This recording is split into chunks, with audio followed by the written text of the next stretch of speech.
नमस्कार। मुंबई में लुंगी हटाओ पुंगी बजाओ, इसी नारे के साथ स्वर्गीय बाला साहब ठाकरे ने शिवसेना की स्थापना करी थी। भारतीय जनता पार्टी के साथ 1990 में गठबंधन होने के बाद ही शिवसेना हिंदुत्व की राजनीति करने लगी। उससे पहले कभी दक्षिण भारत के लोगों का विरोध, कभी गुजरातियों का विरोध, और उसके बाद भी अगर देखेंगे तो हिंदुत्व की राजनीति के साथ साथ मराठावाद की राजनीति और उत्तर भारतीयों के खिलाफ लगातार बयानबाजियां, ये महाराष्ट्र में ठाकरे ब्रांड का सबसे बड़ी पहचान रही है। मित्रों, मैं हूं प्रदीप कुमार, आप देख रहे हैं पॉलिटिकल आइडिया।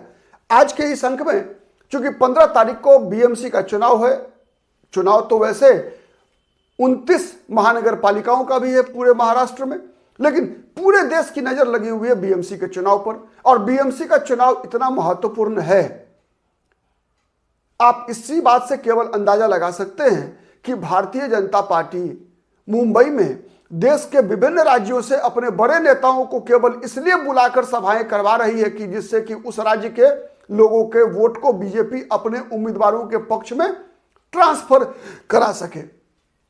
तो बात करते हैं आज लुंगी भगाओ पुंगी बजाओ, इसी नारे के साथ शिवसेना की शुरुआत हुई थी। अब राज ठाकरे ने भी विगत दिनों ऐसा ही फिर बयान दिया, और लेकिन इस बार राज ठाकरे के निशाने पर दक्षिण भारतीय मतदाता नहीं थे,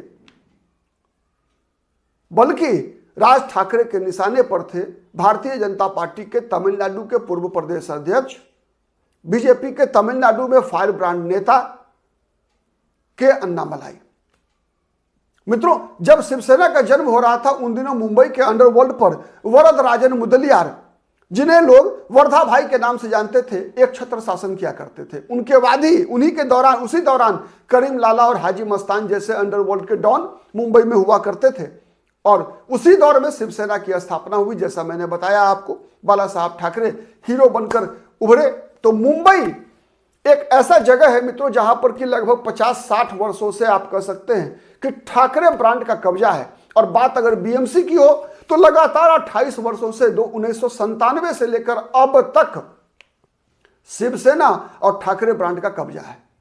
और इस बार चुनाव में जो हो रहा है 2017 के बाद अभी जब 2026 के शुरुआत में 15 जनवरी को वहां मतदान करेंगे बीएमसी के 227 पार्षदों के लिए, कॉर्पोरेटर्स के लिए, तो लोगों के दिमाग में 3 विकल्प चल रहा है वहां, और इसी विकल्प को ढूंढने के लिए भारतीय जनता पार्टी, जैसे मैंने बताया कि विभिन्न राज्यों के अपने बड़े नेताओं की सभाएं करा रही है। तो के अन्नामलाई के एक वक्तव्य पर राज ठाकरे के साथ उनकी फंस गई है मामला।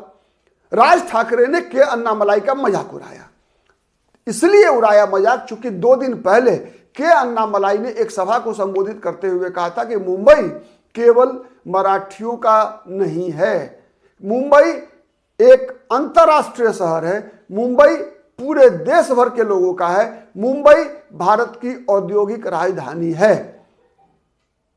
इसीलिए इस विवाद में मत पड़िए कि मुंबई का महापौर कौन होगा। और अन्नामलाई के समर्थन में देवेंद्र फडणवीस ने भी ऐसा ही कुछ कहा है। देवेंद्र फडणवीस ने कहा कि मुंबई का मेयर कोई हिंदू होगा। क्यों कहा? इसलिए कहा कि मुंबई में चुनाव प्रचार करने के दौरान जो एआईएमआईएम के वरिष्ठ नेता है, राष्ट्रीय प्रवक्ता है वारिस पठान, उन्होंने कहा था कि मुंबई का मेयर कोई हिजाब वाली बेटी होगी। ठीक है, तो चुनाव प्रचार के दौरान इस प्रकार के नारेबाजियां चलती रहती है, लेकिन मुंबई में आकर कोई राज ठाकरे का पुंगी बजा दे, यह काम तो कोई केवल अन्नामलाई जैसा व्यक्ति ही कर सकता है। अन्नामलाई ने एक सवालों का जवाब दिया, और जवाब ऐसा कि ठीक है, अपना गाल बजाते रहे राज ठाकरे अलग विषय है। गाल बजाना समझते हैं ना? गाल बजाने का मतलब होता है, कहा जाता है टोटोलॉजी, अंग्रेजी में टोटोलॉजी कहलाते हैं, हिंदी में कहलाता है थेथराई। ठीक है, कि हम मतलब आप किसी की बात सही हो लेकिन हम जो कहेंगे वही सही है।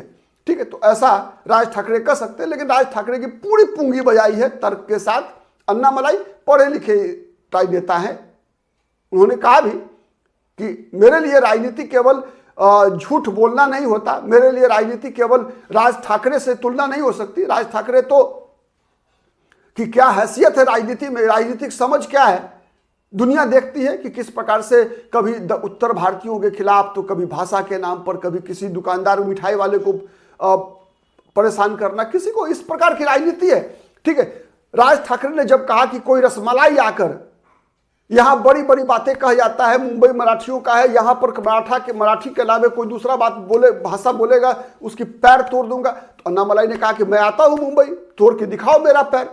ठीक है मित्रों, अन्नामलाई और राज ठाकरे की राजनीति में जबरदस्त अंतर है, लेकिन उस अंतर से भी बड़ी इसलिए है कि इस प्रकार की बयानबाजियां इसलिए हो रही है कि चूंकि मुंबई बीएमसी मित्रों इस बार 3 राजनीतिक दलों के लिए प्रतिष्ठा का विषय बन गया है, 3 ब्रांड के लिए प्रतिष्ठा का विषय बना है।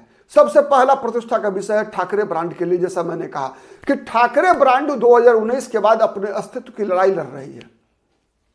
अगर बीएमसी पर भी शिवसेना का कब्जा खत्म हुआ 28 वर्षों का, तो आप मानकर चलिए कि शिवसेना को चलाने के लिए जो संसाधन की आवश्यकता होती है उद्धव ठाकरे को, उस संसाधन पर भी भारतीय जनता पार्टी लॉकडाउन लगा देगी।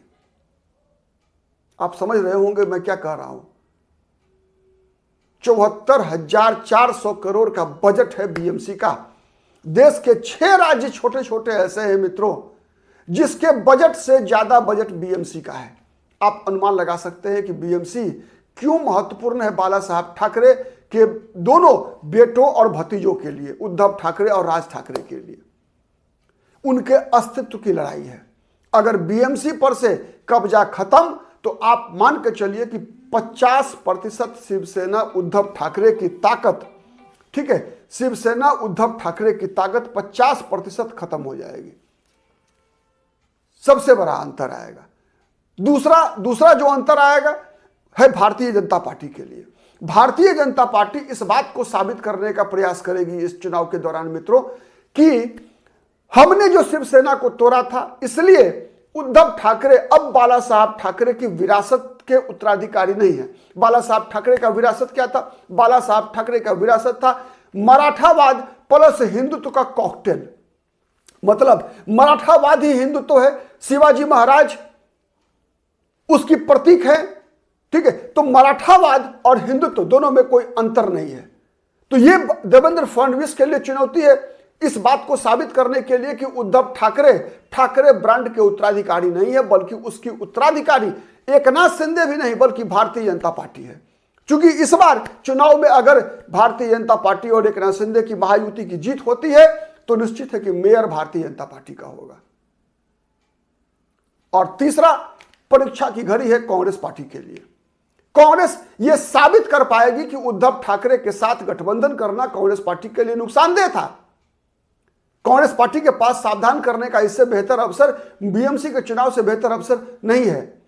अगर कांग्रेस पार्टी दूसरे नंबर पे आ पाती है, अगर भारतीय जनता पार्टी के गठबंधन के बाद मुख्य विपक्ष की भूमिका निभा पाती है सीटों के मामले में, तो आने वाले दिनों में चाहे वो महाराष्ट्र का विधानसभा का चुनाव हो, लोकसभा का चुनाव हो, जब कभी भी होगा, उस दौरान मित्रों याद रखिए कि महाराष्ट्र की राजनीति में कांग्रेस पार्टी का सितारा बुलंदी पर होगा और एकनाथ शिंदे और भारतीय जनता पार्टी के गठबंधन को अगर चुनौती देने की स्थिति में कोई होगा तो कांग्रेस पार्टी होगी, न कि उद्धव ठाकरे की शिवसेना होगी। और शरद पवार की एनसीपी तो लगभग आप कह सकते हैं कि उनका भी पैकिंग वैसे ही होता जा रहा है जैसे ठाकरे ब्रांड का। ठाकरे और पवार ब्रांड, ये दोनों ब्रांड बीजेपी और कांग्रेस ही मुख्य मुकाबले में होगी।